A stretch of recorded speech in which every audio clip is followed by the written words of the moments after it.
Hello friends, എല്ലാവർക്കും നമസ്കാരം. നമ്മുടെ ഇഷ്ടപരമ്പരയുടെ ഇന്നത്തെ പുതുപുത്തൻ വിശേഷങ്ങളിലേക്ക് ഏവർക്കും സ്വാഗതം. എല്ലാവർക്കും ഇന്ന് നല്ലൊരു ദിവസമാകട്ടെ എന്ന് ആശംസിച്ചുകൊണ്ട് തന്നെ നമുക്ക് വിശേഷങ്ങളിലേക്ക് കടക്കാട്ടോ. അങ്ങനെ അലോക് ഫോൺ ഓൺ ചെയ്യാണ് കേട്ടോ. അച്ഛ, ഞാൻ പറഞ്ഞത് നേരാ, അവൾ ഒരുപാട് തവണ വിളിച്ചിട്ടുണ്ട്. എത്ര മിസ് കോളാണ് കിടക്കുന്നതെന്ന് നോക്കിക്കേ. ഇനി അവൾ വിളിക്കട്ടെ, അപ്പം ഞാൻ എടുക്കും. എന്നിട്ട് അവളോട് പറയും പുറത്തേക്ക് വരാൻ. ഇപ്പോൾ അവൾ ആ ടെക്സ്റ്റൈൽ ഷോപ്പിൽ നാണം കെട്ട് നിൽക്കുമായിരിക്കും എന്ന് പറയാം. അങ്ങനെ തന്നെ വേണോടെ മോനെ എന്ന് അപ്പം അച്യുതനും മകനോട് പറഞ്ഞു കൊടുക്കുകയാണ് കേട്ടോ. പെട്ടെന്ന് അലോകിൻ്റെ ഫോണിലേക്ക് ഒരു മെസ്സേജ് വരികയാണ്. അതെടുത്ത് അലോക് ഓപ്പൺ ചെയ്ത് നോക്കും. അയ്യോ അച്ഛാ, എൻ്റെ അക്കൗണ്ടിൽ നിന്ന് 70,000 രൂപ ആരോ പിൻവലിച്ചിരിക്കുന്നു. നിന്റെ അക്കൗണ്ടിൽ നിന്ന് നീ അറിയാതെ ഇപ്പം ആര് പിൻവലിക്കാനാ? നീ പെട്ടെന്ന് തന്നെ ബാങ്കിലേക്ക് വിളിക്കുക. വല്ല ഓൺലൈൻ തട്ടിപ്പുകാരും ആയിരിക്കും. ഇപ്പം ഒരുപാട് പേരുടെ കയ്യിൽ നിന്ന് കാശ് ഇത്തരത്തിൽ പോകുന്നുണ്ട്. പെട്ടെന്ന് വിളിക്കുക, ആ കാർഡ് ബ്ലോക്ക് ചെയ്യുക എന്ന് പറയണേ. പെട്ടെന്ന് അത് നല്ലൊരു ഐഡിയ, ഞാൻ അങ്ങനെ തന്നെ ചെയ്യാച്ചാ എന്ന് പറഞ്ഞ് അലോക് ഫോണിൽ നിന്ന് ബാങ്കിലേക്ക് വിളിക്കാനായിട്ട് തുടങ്ങാം. പെട്ടെന്നാണ് കേട്ടോ നമ്മുടെ അനു അവിടേക്ക് വരുന്നത്. അലോക് എന്നും പറഞ്ഞ്. അലോക് നല്ല ആളാ, എന്ത് പരിപാടിയാണ് കാണിച്ചത്? എന്നെ അവിടെ തനിച്ചാക്കിയിട്ടിട്ട് അലോക് കടന്നു കളഞ്ഞല്ലേ. ഞാൻ ആ ടെയിൽസുകാരുടെ മുന്നിൽ നാണം കെട്ടി നിൽക്കുമെന്ന് കരുതിയതാ. പെട്ടെന്ന് അലോകിൻ്റെ കാർഡ് എൻ്റെ കയ്യിലുണ്ടല്ലോ എന്ന് ഓർമ്മ വന്നത്. ഏത് കാർഡ് എന്ന് അലോക് അപ്പം ചോദിക്കാം. ഇതെന്താ ഒന്നും അറിയാത്ത പോലെ? അലോകിൻ്റെ ATM കാർഡ്. ഇന്ന് അലോക് അതവിടെ വെച്ചപ്പം ഞാനതെടുത്ത് എൻ്റെ പേഴ്സിൽ വെച്ചിരുന്നു. നമ്മളന്ന് പുറത്തു പോയപ്പോൾ പിൻ നമ്പർ അലോക് പറയുന്നത് ഞാൻ കേൾക്കുകയും ചെയ്തു. അങ്ങനെ എനിക്കെല്ലാം മനസ്സിലായി. അതെന്തായാലും നല്ല കാര്യമായി, അല്ലെങ്കിൽ ഇത് ഞാൻ ആകെ നാണം കെട്ടുപോയനെ. ഈ കൃഷ്ണമംഗലത്തിൻ്റെ അഭിമാനം ഞാൻ കാത്തു സൂക്ഷിച്ചു എന്ന് പറയാൻ കേട്ടോ. അപ്പം എന്ത് പറയണമെന്നറിയാതെ അലോക് അച്യുതനും പരസ്പരം നോക്കുക. നീ എൻ്റെ കാർഡ് ഉപയോഗിച്ചോ? താങ്ക് യു അലോക്, ഇനി എന്തായാലും ഞാനത് തിരിച്ചു തരുന്നില്ല, എൻ്റെ കയ്യിൽ തന്നെ ഇരിക്കട്ടെ. എനിക്കെന്തെങ്കിലും ആവശ്യം ഉണ്ടെങ്കിലേ പൈസ വേണമല്ലോ എന്നും പറഞ്ഞ് അനു അകത്തേക്ക് കയറി പോവാം. അപ്പം അലോക് അച്യുതനോട് പറയും, അച്ഛാ അവളെൻ്റെ കാർഡ് എടുത്തു. ഓ, നീ ഒന്ന് പോടാ നാണം കെട്ടവനെ, ആണത്തമില്ലാത്തവൻ എന്നും പറഞ്ഞ് അച്യുതൻ ഇറങ്ങി പോവാ. അത് കേൾക്കുമ്പം അലോകിന് നല്ല സങ്കടവും ദേഷ്യവും ഒക്കെ വരികയാണ് കേട്ടോ. അതുകൊണ്ട് റൂമിലേക്ക് അനുവിൻ്റെ പിന്നാലെ കയറി ചെല്ലുക. അനുവാണ് മേടിച്ച ഡ്രസ്സുകളൊക്കെ എടുത്ത് പുറത്തേക്ക് വെക്കുകയാണ് കേട്ടോ. എടി എന്ന് ചോദിച്ചുകൊണ്ട് അകത്തേക്ക് കയറി ചെല്ലുക. എടി, നീ എൻ്റെ കാർഡ് മോഷ്ടിച്ചല്ലേടി എന്ന് എന്നിട്ട് അനുവിനോട് ചോദിക്കുക. എൻ്റെ അലോകെ, ഭർത്താവിൻ്റെ പണം ഭാര്യയ്ക്ക് കൂടി അവകാശപ്പെട്ടതല്ലേ, അത് എങ്ങനെ മോഷണമാകും? ഭാര്യ നല്ല വസ്ത്രങ്ങളൊക്കെ അണിഞ്ഞ് സ്റ്റൈലിഷ് ആയിട്ട് നടക്കുന്നത് കണ്ട് സന്തോഷിക്കല്ലേ നല്ലൊരു ഭർത്താവ് ചെയ്യേണ്ടത് എന്ന് ചോദിക്കാം. എടി നീ എന്തൊക്കെയാടി പറയുന്നത്? ഏത് ഭാര്യ എന്ന് ചോദിക്കാം. ഞാൻ ഡ്രസ്സ് എടുത്തു. നാളെ എനിക്ക് വേറെ എന്തെങ്കിലും ആവശ്യം ഉണ്ടാകും. നാളെ ഒരു വാച്ച് മേടിക്കണമെന്നാണ് കരുതുന്നത്. ചെരുപ്പ്, കുറച്ച് ഫാൻസി സാധനങ്ങൾ, അങ്ങനെ അല്ലറ ചില്ലറ കാര്യങ്ങളൊക്കെ മേടിക്കണം. ഇനി ഈ കാർഡിന് റെസ്റ്റ് കാണില്ല അലോകെ എന്ന് പറയാം. എനിക്ക് മനസ്സിലായി, അലോകിന് എന്തോ ജോലി തിരക്കുണ്ട്, അതാ എന്നെ ഒറ്റയ്ക്ക് കടയിൽ വിട്ടിട്ട് എങ്ങോട്ടോ പോയതെന്ന്. സാരമില്ല എന്ന് അനൂപ് പറയാൻ കേട്ടോ. ഞാൻ ഇഷ്ടമുള്ളത് പർച്ചേസ് ചെയ്തോട്ടെ, ഒരു ശല്യമാകണ്ടെന്ന് കരുതി അല്ലേ അലോകെ എന്ന് ചോദിക്കാം. ഇത് നോക്കിക്കേ, ഇതെങ്ങനെയുണ്ട് എന്ന് ചോദിക്കുക. ഓ, അവളുടെ ഒരു ചുരിദാർ എന്നും പറഞ്ഞ് അലോക് അതെടുത്ത് ചുരുട്ടിക്കൂട്ടി ഒറ്റ ഏറാണേ. ഷോ, ആ ചുരിദാർ ആകെ നാശമാക്കി. ഇനിയിപ്പം നാളെ വേറെ വാങ്ങാം. എടി, എൻ്റെ കാർഡിങ്ങ് താടി എന്ന് പറയാം. നിന്നോടാ ചോദിച്ചത്, എൻ്റെ കാർഡ് എവിടെടി എന്ന് ചോദിച്ച് എല്ലാ കവറുകളും തുറന്ന് അലോക് തന്നെ നോക്കുകയാണ് കേട്ടോ. എടി, എൻ്റെ കാർഡ് എവിടെയാടി നീ വെച്ചിരിക്കുന്നത് എന്നും പറഞ്ഞ് വീണ്ടും അവളുടെ പേഴ്സ് തപ്പി എടുക്കുകയാണ് കേട്ടോ. എന്നിട്ട് അതിൽ നിന്ന് കാർഡുണ്ടോ എന്ന് നോക്കുക. എന്നിട്ട് അനുപ പറയൂ കേട്ടോ, സാരിക്കടയിൽ നിന്ന് ഇറങ്ങിയതിന് ശേഷം ഞാൻ വേറൊരു സാധനം കൂടി മേടിച്ചു. ഇത് നമുക്ക് അത്യാവശ്യമുള്ളതാ എന്ന് പറഞ്ഞ് ഒരു കത്തി കാണിച്ചു കൊടുക്കുകയാണ് കേട്ടോ. താനെന്ന് ഞാൻ എടുത്തു വെച്ചിരുന്ന കത്തി മാറ്റിയില്ലേ, അതിന് പകരമായിട്ട് ഞാൻ മേടിച്ചുകൊണ്ട് വന്നതാ. എങ്ങനെയുണ്ട്? അടിപൊളിയായിട്ടില്ലേ എന്ന് ചോദിക്കുക. ഒരു പെണ്ണ് ഒരുമ്പിട്ടിറങ്ങിയ നിന്നെപ്പോലുള്ള ഫ്രോഡുകളെ മൂക്കുകൊണ്ട് എണ്ണ വരപ്പിക്കുമെന്ന് നിനക്കിപ്പം മനസ്സിലായില്ലേടാ. നീ വെള്ളം കുടിക്കാൻ കിടക്കുന്നതേ ഉള്ളൂ. ഈ അനുശ്രീ തുടങ്ങിയിട്ടേ ഉള്ളൂ എന്നർത്ഥം. ഇനിയാ നീ കിടന്ന് പെടാപ്പാട് പെടാൻ പോകുന്നത്. എനിക്കിട്ട് നീ ഒരു പണി തരാൻ നോക്കുമ്പം 100 ഇരട്ടിയായിട്ട് തിരിച്ച് കിട്ടുമെന്ന് ബോധ്യപ്പെട്ടല്ലോ എന്ന് ചോദിക്കാം. എന്നിട്ട് അനു അവിടെ നിന്ന് പോവാണ് കേട്ടോ. ആകെ നാണക്കേടായും പറഞ്ഞ് അലോക് അവിടെ നിൽക്കാം. ഇതേ സമയം ദേവമംഗലത്ത് നമ്മുടെ ദേവി രാവിലെ തന്നെ കണക്കുകളൊക്കെ നോക്കിക്കൊണ്ടിരിക്കുകയാണേ. ഇതേ സമയത്താണ് മിത്ര അവിടേക്ക് ഫോണും വിളിച്ചുകൊണ്ട് വരുന്നത്. മിത്ര ചോദിക്കും, എടത്തി കഴിയാറായോ എന്ന് ചോദിക്കുക. ഇപ്പം കഴിയും മോളെ എന്ന് അപ്പം ദേവി മറുപടി പറയും കേട്ടോ. മീനും കുളിയൊക്കെ കഴിഞ്ഞ് അങ്ങോട്ട് വരിക. മീനുവിൻ്റെ കുളിയൊക്കെ കഴിഞ്ഞോ എന്നപ്പോൾ ദേവി ചോദിക്കും. എന്തായി? ഗോമതി സ്റ്റോറിൻ്റെ വരവുകളും ചെലവുകളും ഒക്കെ എഴുതി തീർന്നോ എന്ന് ചോദിക്കാം. ഇന്ന് കണക്ക് നോക്കിയപ്പോഴും കാശിൻ്റെ കുറവ് വല്ലതും ഉണ്ടോ എന്ന് ചോദിക്കുക. ഏയ്, 1 രൂപ പോലും കുറവുമില്ല കൂടുതലുമില്ല, കറക്റ്റാ. അത് ഞങ്ങളുടെ ഭാഗ്യം അല്ലേ മീനു ചേച്ചി എന്നപ്പം മിത്ര ചോദിക്കുക. അതെ അതെ എന്ന് മീനും പറയാം. ദേ എടി രണ്ടെണ്ണത്തിനും ഇച്ചിരി കളിയാക്കൽ കൂടുന്നുണ്ട് കേട്ടോ പെൺപിള്ളേരെ, അത്രയ്ക്ക് അങ്ങോട്ടേ കളിയാക്കൊന്നും വേണ്ട എന്ന് പറയാം. അപ്പോൾ ഗോമതി അങ്ങോട്ട് ആഹാരമൊക്കെ ആയിട്ട് വരിക. 1 രൂപയുടെ പോലും കുറവില്ലല്ലോ എന്ന് ഗോമതിയും ചോദിക്കുക. സമാധാനം, ദേ ഇവിടെ ബാക്കിയുള്ളവർക്ക് സ്വസ്ഥമായിട്ട് കിടന്ന് ഉറങ്ങാലോ എന്ന് പറയാം. അമ്മയുടെ വകയും കളിയാക്കൽ തുടങ്ങിയോ എന്ന് ദേവിയപ്പ ചോദിക്കുകയാണ് കേട്ടോ. അപ്പോൾ ഗോമതിയുടെ സംസാരം കേൾക്കുമ്പം എല്ലാവരും ചിരിച്ചുകൊണ്ടിരിക്കുക. പെട്ടെന്ന് ബാലൻ അവിടേക്ക് വരികയാണ് കേട്ടോ. ബാലൻ ചോദിക്കുക, എന്തായി? ദാ ബാലച്ച ഇന്നത്തെ കണക്ക് മുഴുവനും കറക്റ്റായിട്ട് എഴുതിയിട്ടുണ്ട് എന്നും പറഞ്ഞ് ദേവി ബാലൻ്റെ കയ്യിലേക്ക് കൊടുക്കുകയാണ് കേട്ടോ. ഇതാ നോക്കിക്കേ, എല്ലാം ശരിയല്ലേ എന്ന് ചോദിക്കുക. ആഹാ, 15,000 രൂപയുടെ കച്ചവടം ഇന്ന് കൂടുതൽ നടന്നല്ലോ, ആണോ എന്ന് ചോദിച്ചുകൊണ്ട് അപ്പം ഗോമതി അടുത്തേക്ക് ചെല്ലാണ്. കൊള്ളാലോ, ദേവി മോള് കടയിൽ ചെന്ന് തുടങ്ങിയത് മുതൽ നല്ല കച്ചവടം ഉണ്ടല്ലോ എന്ന് പറയാം. അപ്പം ധർമ്മനും സുഖിനെയും കൂടി അവിടേക്ക് വരിക. അത് കേട്ടോണ്ട് വരുന്ന ധർമ്മം പറയും, ദേവി കടയിൽ വന്നതിന് ശേഷമേ നമ്മുടെ ഗോമതി സ്റ്റോഴ്സിന് ഒരു ഐശ്വര്യമൊക്കെ ഉണ്ടായിട്ടുണ്ട് ചേച്ചി, കച്ചവടം കൂടുന്നുണ്ട്. ഗോമതി സ്റ്റോഴ്സ് ജോലി ചെയ്യാനുള്ള ഇടത്തിൻ്റെ തീരുമാനമുണ്ടല്ലോ, കറക്റ്റ് സമയത്തായിരുന്നു എന്തായാലും എന്ന് മീനും പറയാട്ടോ. അത് കേൾക്കുന്ന ദേവി പറയും, എൻ്റെ മിടുക്കൊണ്ടൊന്നും അല്ല കച്ചവടം കൂടുന്നത്. ആര് പറഞ്ഞു? കടയിൽ വരുന്ന ആളുകളോട് നീ നല്ല സ്നേഹത്തോടെയല്ലേ ഇടപെടുന്നത്, അതുകൊണ്ട് സ്വാഭാവികമായും ആളുകൾക്ക് വീണ്ടും വീണ്ടും നമ്മുടെ കടയിലേക്ക് വരാൻ തോന്നും, അതുകൊണ്ടാ എന്ന് ധർമ്മ വീണ്ടും പറയാം. അതെന്താണ് ധർമ്മ, നമ്മുടെ കസ്റ്റമേഴ്സിനോട് ഞാൻ മോശമായിട്ടാണോ ഇത്രയും കാലം സംസാരിച്ചുകൊണ്ടിരുന്നത് എന്ന് ബാലനപ്പ ചോദിക്കുക. എൻ്റെ പൊന്നളിയ, അളിയൻ തിലകം കളിച്ച് ആ കസേരയിൽ കയറി അങ്ങനെ അങ്ങ് ഇരിക്കും.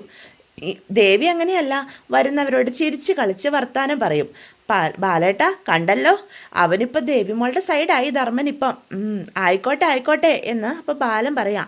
പെട്ടെന്ന് ആര്യനും ആകാശം കൂടി അങ്ങോട്ട് വരിക. അപ്പം മീനു ചോദിക്കും, അല്ല നിങ്ങളിത് എവിടെയായിരുന്നു? ആകാശനെ ഞാൻ എത്ര തവണ വിളിച്ചു, എന്താ ഫോൺ എടുക്കാതിരുന്നേ എന്ന് ചോദിക്കുക. ഞങ്ങൾ കുറച്ച് തിരക്കിലായിരുന്നു മീനു എന്ന് പറയാം. എന്ത് തിരക്ക് എന്ന് മീനു അപ്പം ചോദിക്കുക. അപ്പോൾ പെട്ടെന്ന് ആരും പറയും, അച്ഛാ ഞങ്ങൾ ഇന്ന് ജീവനെ കണ്ടിരുന്നു. ജീവനെയോ? നിങ്ങളെന്തിനാ ജീവനെ കണ്ടത് എന്ന് ബാലനപ്പം അവരോട് ചോദിക്കുക.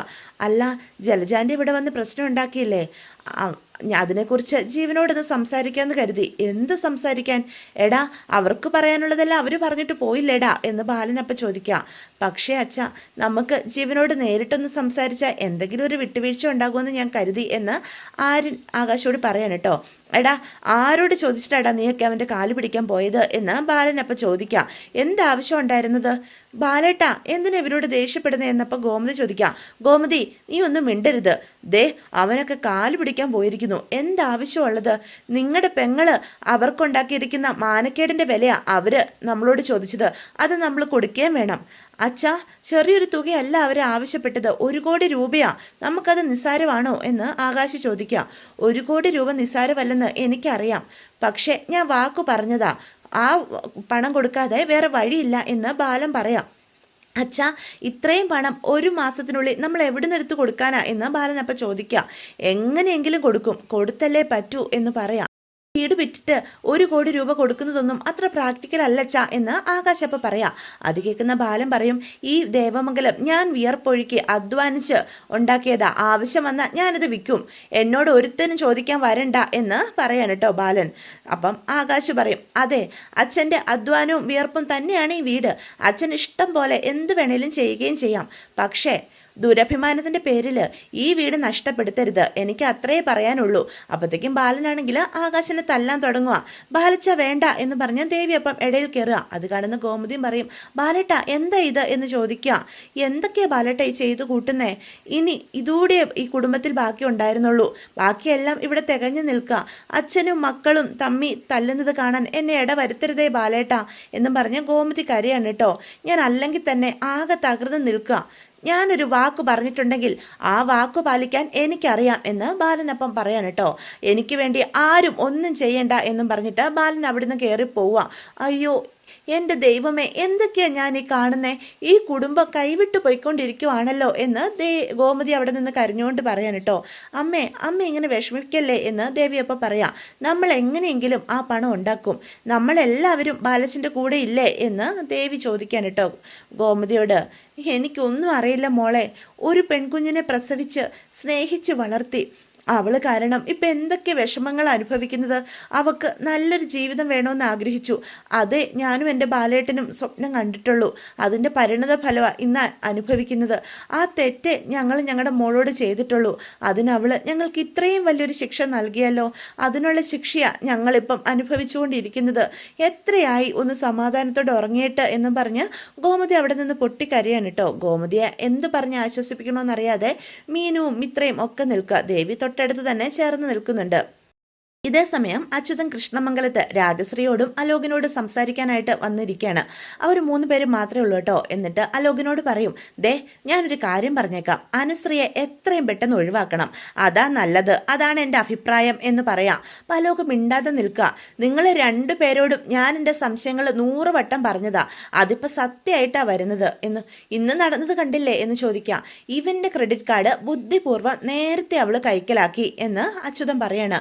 എന്നിട്ട് 1 ലക്ഷം രൂപ പർച്ചേസ് നടത്തിയിരിക്കുന്നു. ഇതൊക്കെ എവിടെ നടക്കുന്ന കാര്യമാണ്? അല്ല, അതിപ്പം ഒരു സ്വാതന്ത്ര്യം കൊണ്ട് ചെയ്തതായിക്കൂടെ എന്ന് രാജശ്രീ ചോദിക്കുക. ദേ നീ എൻ്റെ വായിൽ നിന്നൊന്നും കേൾക്കരുത് രാജശ്രീ. അവൾ വന്ന് കയറിയത് മുതൽ ഉള്ള കാര്യങ്ങളൊന്ന് നീ ബുദ്ധി ഉപയോഗിച്ച് ചിന്തിച്ച് നോക്ക്. ഇവൻ്റെ ദേഹം പരിശോധിച്ചാൽ കാണാം ഇടികൊണ്ട പാട്. അയ്യോ, ഇതെന്തോ നാടാ ഈ കേൾക്കുന്നത്, ഇതൊക്കെ സത്യമാണോ എന്ന് രാജശ്രീ ചോദിക്കാം. അപ്പം അതൊന്നും റൊമാൻസ് അല്ലായിരുന്നോ? റൊമാൻസോ? മാങ്ങാത്തൊലി, അവൻ്റെ മുഖത്തേക്ക് നോക്ക്, ഞാൻ പറയുന്നതൊക്കെ സത്യമാണെന്ന് അവൻ്റെ മുഖത്ത് എഴുതി വെച്ചിട്ടുണ്ട് എന്ന് അച്യുതൻ പറയാം. എൻ്റെ പൊന്നച്ചുവേട്ടാ, എനിക്കൊന്നും മനസ്സിലാകുന്നില്ല, നിങ്ങൾ എന്തൊക്കെയാണ് വിളിച്ച് പറയുന്നത് എന്ന് രാജശ്രീ ചോദിക്കുക. തൽക്കാലം ഇത്രയൊക്കെ മനസ്സിലാക്കിയാൽ മതി. ദേവമംഗലത്തുകാർക്ക് വെച്ച കെണിയിൽ നമ്മൾ തന്നെ കുരുങ്ങി, അത്രേ ഉള്ളൂ. ഇപ്പം മനസ്സിലായോ? ദേ ഈ കുരുക്കിനെ എത്രയും വേഗം നീ മാറ്റിയേ പറ്റൂ. ഞാൻ പറയാനുള്ളത് പറഞ്ഞു കഴിഞ്ഞു. ദേ അനന്തേട്ടൻ കൊണ്ടുവന്ന ആ കോടീശ്വരിയുടെ ആലോചന ഉണ്ടല്ലോ, ആ പെൺകുട്ടിയെ നീ കല്യാണം കഴിച്ചാൽ മതി, ആ ആലോചന നടത്താം. അതെങ്ങനെ സാധ്യമാക്കും എൻ്റെ അച്ചുവേട്ടാ? ഇവൻ അനുശ്രീ കല്യാണം കഴിച്ചില്ലേ? അതുമല്ല, അതൊക്കെ കൂടുതൽ പ്രശ്നമാകത്തേ ഉള്ളൂ. ഒരു പ്രശ്നമാകില്ല, ഒക്കെ എനിക്ക് വിട്ടു തന്നാൽ മതി, ഞാൻ നോക്കിക്കോളാം. ഒന്നാമത് ഈ നടന്ന സംഭവങ്ങൾ അനന്തേട്ടൻ ആരോടും പറഞ്ഞിട്ടില്ല, അത് നമുക്ക് വർക്കൗട്ട് ചെയ്യാന്നേ എന്ന് പറയാം. അല്ലച്ചാ, അത് ശരിയാകുമോ എന്ന് അലോക് ചോദിക്കാം. എന്ന് വെച്ചാൽ തിരക്ക് കൂട്ടി നാളെ തന്നെ നടത്താമെന്നല്ല, ഇതൊന്ന് മനസ്സിൽ വെച്ചേക്ക്. കൃത്യമായൊരു അവസരം വരട്ടെ, നമുക്ക് വേണ്ടതുപോലെ ചെയ്യാം. ഒന്നുകൂടി ഞാൻ നിന്നോട് പറയാം, ഈ തീരുമാനം തൽക്കാലം ആരും അറിയണ്ട എന്ന് രാജശ്രീയോട് പറയാം. അച്ചുവേട്ടാ, നമുക്കൊന്ന് കാത്തിരിക്കാം, വരട്ടെ എന്ന് രാജശ്രീ പറയാം. അതെ അച്ഛാ എന്ന് അലോകും പറയട്ടോ. ഞാനും അത് തന്നെയാണ് പറയുന്നത്, വരട്ടെ, നമുക്ക് എന്താ വരാൻ പോകുന്നതെന്ന് നോക്കാം, എന്നിട്ട് നമുക്ക് കടുത്തൊരു തീരുമാനം എടുക്കാം എന്ന് പറയാണേ. അതോടുകൂടി അവർ ആ സംസാരം നിർത്താം. ഇതേസമയം ദേവമംഗലത്ത് ആര്യനും ധർമ്മനും എല്ലാവരും കൂടിയിരിക്കുക. മീനും ഇത്രയൊക്കെ ഉണ്ട് കേട്ടോ. അപ്പം ആകാശ് പറയും, ഞാൻ അച്ഛനെ എതിർത്തത് ഈ വീട് പോകുമെന്ന് പേടിച്ചിട്ടൊന്നുമല്ല, പക്ഷേ അനുവിൻ്റെ പേരിൽ നമ്മൾ എന്തിനാ എല്ലാം ഇങ്ങനെ നഷ്ടപ്പെടുത്തുന്നത്, അതാ ഞാൻ ഉദ്ദേശിച്ചത്. അനുവിൻ്റെ പേരിലെന്ന് പറയണ്ട, ജലജാൻ്റെ ഇവിടെ വന്ന് പ്രശ്നം ഉണ്ടാക്കിയതും ഒക്കെ അവരുടെ ഇഷ്ടമല്ലേ എന്ന് മീന് ചോദിക്കാം. അപ്പം നമ്മുടെ ഇത്രയും പറയും, ആകാശേട്ടാ, അനു ഇങ്ങനെയൊക്കെ ചെയ്തിട്ടുണ്ടെങ്കിൽ അവൾക്ക് അവളുടേതായ എന്തെങ്കിലുമൊക്കെ കാരണം കാണും ഉറപ്പായിട്ടും എന്ന് ആര്യനും പറയാം. ഞാൻ ഇതേ കാര്യം തന്നെ ആകാശേട്ടനോടും ആനന്ദേട്ടനോടും ഒരു 100 തവണ പറഞ്ഞതാ, പക്ഷേ ഇവരാരും അത് അംഗീകരിക്കാൻ തയ്യാറല്ല, പിന്നെ ഞാനെന്താ ചെയ്യാനാ? അപ്പം ധർമ്മം പറയും, എടാ ഇപ്പോൾ ആരാ ശരി ആരാ തെറ്റ് എന്നൊന്നും നോക്കിയിട്ട് കാര്യമില്ല, ഇപ്പം മുന്നിലുള്ള പ്രശ്നം അതെങ്ങനെ തീർക്കും അതാ ആലോചിക്കേണ്ടത്, അല്ലാതെ പരസ്പരം പഴിച്ചിട്ട് ഒരു കാര്യമില്ല. 1 കോടി രൂപയാ, ആലോചിക്കുമ്പോഴേ തല പെരുക്കുക എന്ന് ആകാശ് പറയാൻ കേട്ടോ. ഇത് എവിടെ നിന്ന് ഉണ്ടാക്കാനാ? അപ്പം മീനു പറയും, PF നിന്ന് എനിക്ക് ലോൺ എടുക്കാൻ പറ്റും, എത്ര രൂപ വരെ കിട്ടും എന്ന് ആകാശപ്പം ചോദിക്കുക. മാക്സിമം എത്ര കിട്ടുമോ അത്ര രൂപ വരെ എടുക്കാം എന്ന് പറയാം. സുകന്യയുടെ കയ്യിൽ കുറച്ച് സ്വർണ്ണമുണ്ട്, അത് ചോദിച്ചാലോ എന്ന് ധർമ്മം പറയാം. ഏയ് അത് വേണ്ട മാമ എന്ന് മീനു പറയും. സുകന്യ ചേച്ചി സ്വർണം തന്നില്ലെങ്കിൽ അത് മാമിന് പിന്നെ വിഷമമാകും. ഇല്ല മീനു, സുകന്യ സ്വർണ്ണ തരും, എനിക്ക് ഉറപ്പാ. അപ്പം മിത്ര പറയും, കൊച്ചിച്ച അത് വേണ്ട, നമുക്ക് വേറെന്തെങ്കിലും വഴി നോക്കാം എന്ന് പറയാം. അല്ല, ഞാൻ ഇപ്പോഴേ പകല് മാത്രമല്ല ലോഡ് വണ്ടി ഓടിക്കുന്നുള്ളൂ, രാത്രി കൂടി ഓടാം, അങ്ങനെ ആക്കുമ്പം കുറച്ചുകൂടി കൂടുതൽ പൈസ ഉണ്ടാക്കാൻ പറ്റും എന്ന് പറയാം ആര്യനും. അതുകൊണ്ടൊന്നും തികയില്ലല്ലോ ആര്യ എന്ന് മിത്രയപ്പം ചോദിക്കാം. അജയൻ്റെ പരിചയത്തിൽ ഒരു പലിശക്കാരനുണ്ട്, അജയൻ അയാളോട് സംസാരിക്കാമെന്നും പറഞ്ഞിട്ടുണ്ട്. അങ്ങനെ കുറച്ച് കാശുണ്ടാക്കാം. സത്യത്തിൽ എനിക്ക് നല്ല പേടിയുണ്ട് എന്ന് ആകാശ് പറയാം. ഇതൊക്കെ എവിടെ പോയി അവസാനിക്കും എന്ന് ആകാശ് പറയാൻ കേട്ടോ. അപ്പം എല്ലാവരും അതിനെപ്പറ്റി ചിന്തിക്കുക. പണത്തിൻ്റെ കാര്യമല്ല, പിന്നെ നീ എന്താ ഉദ്ദേശിച്ചത് എന്ന് ചോദിക്കുക. വാശിക്ക് അച്ഛൻ ഇനി എന്തെങ്കിലും അബദ്ധം കാണിക്കുമെന്നാ എൻ്റെ പേടി എന്ന് ആകാശ് പറയാം. ഏട്ടൻ എന്താ ഈ പറയുന്നേ എന്ന് ആര്യൻ ചോദിക്കുക. എന്തോ ഒരു വലിയ ആപത്ത് നമ്മളെ തേടി വരുന്നുണ്ടെന്ന് എൻ്റെ ഉള്ളിൽ നിന്ന് ആരോ പറയുന്നു എന്ന് ആകാശ് അപ്പം പറയാണ് കേട്ടോ. എനിക്കൊന്നും മനസ്സിലാകുന്നില്ല. ഇപ്പം തന്നെ ഈ കുടുംബത്തിൻ്റെ അവസ്ഥ ഇതാ. ഇനി എന്തെങ്കിലും ഒരു ആപത്ത് കൂടി സംഭവിച്ചാൽ ഈ കുടുംബം തകർന്ന് തരിപ്പണമായി പോകും. ദേവമംഗലം പിന്നെ ഇല്ല, അതാണല്ലോ എല്ലാവരും ആഗ്രഹിക്കുന്നതും എന്ന് ആകാശ് പറയാണ് കേട്ടോ. അപ്പോൾ ആകാശിൻ്റെ ആ സംസാരം കേൾക്കുമ്പം എല്ലാവരും ആകെ സങ്കടത്തോടെ ഇരിക്കാം. ഇതേ സമയം നമ്മുടെ ഉദയഭാനു ആണെങ്കിൽ ഒരു ചായക്കടയിൽ കയറി ആഹാരമൊക്കെ കഴിച്ചിട്ട് ഇറങ്ങുക. പെട്ടെന്നാണ് ഫോൺ ബെല്ലടിക്കുന്നത്. ആരാണോ ഈ സമയത്ത് ബെല്ലടിക്കുന്നത്? എൻ്റെ ദൈവമേ, ആനന്ദാണല്ലോ. ഇവനോട് ഞാൻ ഇനി എന്ത് പറയും? എടുത്തേക്കാം. ഹലോ ആനന്ദ് മോനെ എന്ന് പറഞ്ഞ് സ്നേഹത്തോടെ വിളിക്കുക. എന്തായി? മോളെ വിളിച്ച് കാര്യങ്ങളൊക്കെ പറഞ്ഞില്ലേ? അത് മോനെ, ഞാൻ ദേവി മോളെ വിളിച്ചതാ. എന്നിട്ട് നിങ്ങൾ കാര്യം പറഞ്ഞോ ഇല്ലയോ? എനിക്കത് മാത്രം അറിഞ്ഞാൽ മതി. പറഞ്ഞു. അവളെന്ത് പറഞ്ഞു എന്നപ്പോൾ ആനന്ദ് ചോദിക്കുക. അത് എന്താ പറഞ്ഞ അവളെന്നാ ചോദിച്ചത്. നിങ്ങൾ കിടന്ന് തരികട കാണിക്കാതെ കാര്യം പറ. അത് പിന്നെ മോനെ, നിങ്ങളോടാ ഞാൻ പറഞ്ഞത്. എന്താ അവൾ പറഞ്ഞത്? കടയിൽ പോകുന്ന വാശിക്ക് പറഞ്ഞു അവള്. അയ്യോ മോനെ, അങ്ങനെ വാശിയൊന്നുമില്ല. പക്ഷേ കടയിലിരിക്കുമ്പം അവൾക്ക് ഒരല്പം മനസ്സമാധാനം കിട്ടുമെന്നാ അവൾ പറയുന്നേ എന്ന് ആനന്ദിനോട് പറയാം. മനസ്സമാധാനം തകർത്തിട്ട് അവൾ അങ്ങനെ സമാധാനത്തോടെ ഗോമതി സ്റ്റോറിൽ ഇരിക്കണ്ട. അവൾ കടയിൽ പോകാൻ പാടില്ല. നിങ്ങളത് എങ്ങനെയെങ്കിലും പറഞ്ഞ് നിർത്തിയേ പറ്റൂ. നിർത്തും. ഞാൻ പറയാം. ഒരു കാര്യം ചെയ്യാം. ഞാനേ നേരിട്ട് ഗോമതി സ്റ്റോറിലേക്ക് ചെല്ലാം. എന്നിട്ട് മോളെ കണ്ട് സംസാരിക്കാം. അതുപോരെ എന്ന് ചോദിക്കാം. അവൾക്ക് കാര്യങ്ങളൊക്കെ പറഞ്ഞാൽ മനസ്സിലാകും. ദേവി മോള് അനുസരിക്കും. അവൾക്ക് നല്ല അനുസരണശീലമുള്ള കുട്ടിയാ. 2 ദിവസം, 2 ദിവസം അതിനുള്ളിൽ ഞാൻ പറഞ്ഞ കാര്യങ്ങൾ നടന്നിരിക്കണം. അല്ലെങ്കിൽ പിന്നെ ഞാനെടുക്കുന്ന കടുത്ത തീരുമാനങ്ങളായിരിക്കും. അച്ഛനും മോക്കും ഞാൻ പറയുന്നത് അനുസരിക്കുന്നതായിരിക്കും നിങ്ങൾക്ക് നല്ലത്. അല്ലെങ്കിൽ മോളെ നിങ്ങളുടെ വീട്ടിൽ വന്ന് ഇരിക്കുമ്പം എന്നും പറഞ്ഞ് ആനന്ദ് ഫോൺ കട്ട് ചെയ്യാം. ഇവനെ കൊണ്ട് ഞാൻ തോറ്റല്ലോ എൻ്റെ ഈശ്വര എന്ന് അപ്പം ഇയാൾ പറയാണ് കേട്ടോ. കഴിച്ചത് മുഴുവനും പോയി. ഇനി അവളെ എന്ത് പറഞ്ഞ് മനസ്സിലാകും? ഞാൻ പറഞ്ഞാലൊന്നും അവൾ കേൾക്കാൻ പോകുന്നില്ല എന്ന് പറയാം. ഇതേ സമയം ഫോൺ വിളിച്ചിട്ട് ആനന്ദ് തിരിയുമ്പം ദേവി അവിടേക്ക് വരികയാണ് കേട്ടോ. ഫോണിൽ ആരായിരുന്നു എന്ന് ദേവി ചോദിക്കുക. അച്ഛനായിരുന്നോ? ആണെങ്കിൽ എന്ന് അപ്പം ആനന്ദ് ദേഷ്യത്തോടെ ചോദിക്കുക. എന്താ ഞങ്ങൾ സംസാരിക്കുന്നത് നീ കേട്ടോ? മുഴുവനും കേട്ടില്ല, പക്ഷേ 2 ദിവസത്തിനുള്ളിൽ എന്തോ തീരുമാനം എടുക്കുമെന്ന് പറഞ്ഞത് മാത്രം ഞാൻ കേട്ടു എന്ന് ദേവി ആനന്ദിനോട് പറയാണ് കേട്ടോ. അത് ബാലച്ചൻ്റെ കാര്യമായിരിക്കും അല്ലേ പറഞ്ഞത് എന്ന് ചോദിക്കാം. അല്ല, ഇവിടുത്തെ കാര്യം ബാലച്ചൻ വല്ലാത്തൊരവസ്ഥയിലല്ലേ, ആ കാര്യമായിരിക്കും അല്ലേ പറഞ്ഞത്. എങ്ങനെയെങ്കിലും എത്രയും വേഗം 1 കോടി രൂപ ഉണ്ടാക്കിയല്ലേ പറ്റൂ എന്ന് ദേവി ആനന്ദിനോട് പറയാം. പാവം, നമ്മളാൽ കഴിയാവുന്ന സഹായം നമ്മളും ചെയ്യണ്ടേ ആനന്ദേട്ട എന്ന് ചോദിക്കുക. നിന്റെ തന്ത കോടീശ്വരനല്ലേ? 1 കോടി രൂപ എന്നൊക്കെ പറഞ്ഞാലേ അയാൾക്ക് നിസ്സാര തുകയാ. 1 കോടി രൂപ തന്ന് നിന്റെ അച്ഛനൊന്ന് സഹായിക്കാൻ നിന്റെ തന്തയോട് നീ ഒന്ന് പറ. എന്താ പറ്റുമോ എന്ന് ചോദിക്കാം. ഗതികേടുകൊണ്ട് കുറേ കള്ളത്തരങ്ങൾ പറഞ്ഞു പോയി. എൻ്റെ അച്ഛൻ ഒരുപാട് വേഷം കെട്ടിയിട്ടുമുണ്ട് എന്നും കരുതി എന്തിനെങ്ങനെ കളിയാക്കുന്നേ? ആ വേഷങ്ങളിൽ ഒരു വേഷം മാത്രമാണ് ഈ കോടീശ്വരൻ ഉദയഭാനു, അല്ലാതെ ഒന്നുമല്ല. ആനന്ദേട്ടന് അത് നന്നായിട്ട് അറിയാവുന്നതല്ലേ. വീണ്ടും വീണ്ടും അതറിഞ്ഞു വെച്ചിട്ടും എന്നെ എന്തിനാ ഇങ്ങനെ കളിയാക്കുന്നത്? ഇങ്ങനെ തരം കിട്ടുമ്പോഴൊക്കെ എൻ്റെ അച്ഛനെ എന്തിനാ ഇങ്ങനെ കുത്തി നോവിക്കുന്നത്? അതെൻ്റെ അച്ഛനല്ലേ.